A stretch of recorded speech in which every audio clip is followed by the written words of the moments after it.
عمومی طور پہ ہم یہ سمجھتے ہیں کہ جو شخص ہمیں نماز پڑھاتا ہے وہ امام ہے، اس میں کوئی شک نہیں ہے، اور مصلی کی امامت کو امامت کہا جاتا ہے۔ لیکن یہ بات ذہن میں رکھیں کہ منبر و محراب کی اس امامت کو امامت صغری کہا جاتا ہے۔ تخت و تاج کی جو امامت ہے وہ امامت کبریٰ کہلاتی ہے، بڑی امامت۔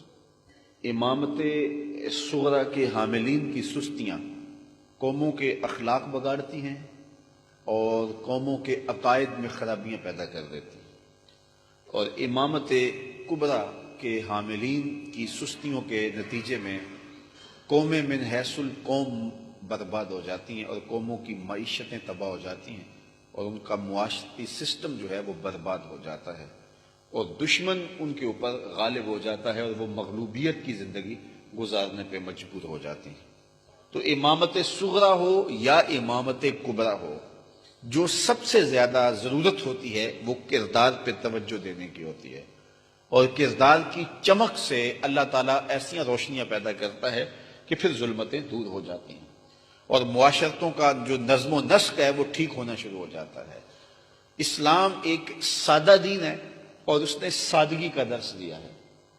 وہ بندہ جس بھی منصب پہ ہے تو اس کو سادگی کی زندگی گزارنے کا حکم دیا گیا ہے، اور سادہ زندگی، بے تکلف زندگی ایک خوبصورت زندگی ہے، جس میں زندگی اپنے اصل روپ کے ساتھ ہو۔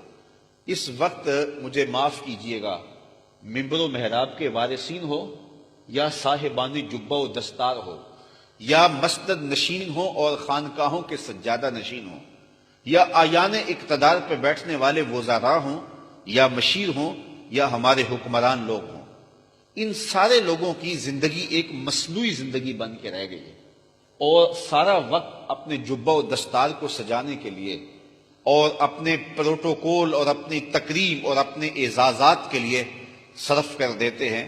اتنی توجہ انسان اپنے اندر کو سنوارنے کے لیے اور اپنے باطن کو ستھرائی کے لیے، اس کی پاکیزگی کے لیے گزار دے تو ظاہر جو ہے وہ میلا بھی ہوگا، اندر کی چمک چھن چھن کے باہر آئے گی۔ تو تخت و تاج کے وارثوں یا منبر و محراب کے وارثوں، ہمیں سب سے زیادہ ضرورت اپنے کردار کو سنوارنے کی ہوتی ہے، اور کردار کا سنور جانا ہی قوموں کی بہتری کی ضمانت ہوتا ہے۔ جن لوگوں نے بھی کوئی کام کیا تو یقیناً ان کی خلوتیں خوبصورت رہی ہیں۔ ایک زمانے میں ایک معروف بزرگ انتقال کر گئے، لیکن انہوں نے ایک وصیت کی مرتے ہوئے کہ میرا جنازہ وہ پڑھائے جس کی عصر کی سنتیں بھی قضا نہ ہوئی ہوں، جو کہ شرعی تاکید نہیں رکھتی لیکن اس کی وہ سنتیں بھی قضا نہ ہوئی ہوں۔ بڑے بڑے زاہد اور تہجد گزار اور شب زندہ دار دم بخود ہے کہ زندگی میں ایسی کوتاہیاں تو کبھی سرزد ہو جاتی ہیں، نہیں تو جوانی کے اندر تو بڑی سستیاں ہو جاتی ہیں۔ تو یہ اتنی کڑی شرط اور کون نبھائے گا؟ حضرت کا جنازہ پڑا ہے اور کوئی آگے بڑھنے کی ہمت نہیں کر رہا۔ جب جنازے کو دیر ہونے لگی اور لوگوں میں چیخ مگوئیاں زیادہ شروع ہوئی تو سلطان شمس الدین التمش، جو وقت کا حکمران ہے، آنکھوں میں آنسو ہیں تو آگے بڑھا اور مصلی پہ کھڑا ہو کے کہنے لگا مرنے والا مر گیا، ہمیں بے نقاب کر کے۔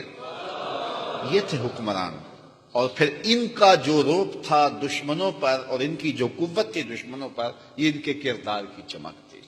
تو امامت صغری ہو یا امامت کبریٰ ہو، مصلی کی امامت ہو یا تخت و تاج کی امامت ہو، ہمیں سب سے زیادہ توجہ اپنے کردار کی طرف دینا ہوتی ہے، اور جب ہمارا کردار خلوت میں خوبصورت ہو تو پھر ہماری جلوتوں کے اندر روب پیدا ہو جاتا ہے، ہمارے لہجوں کے اندر رس بھر جاتا ہے، ہماری آواز میں تاثیر پیدا ہو جاتی ہے، پھر ہمارا حکم ٹالا نہیں جاتا۔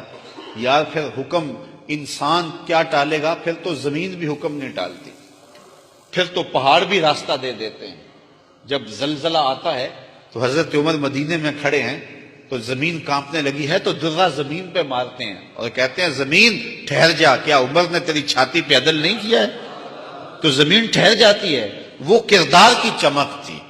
اور ایک لونڈی رو رہی ہے مدینے کی گلی میں، حضرت عمر گزرتے ہیں تو پوچھا کہ تم کیوں رو رہی ہو؟ اس نے کہا کہ ٹھوکر لگی اور جو میں تیل لے کے آ رہی تھی وہ بہہ گیا اور زمین میں جذب ہو گیا. اب میری مالکہ بڑی سخت گیر ہے، تو جب اسے یہ پتا چلے گا تو وہ میرے پر بہت زجر و توبیخ کرے گی.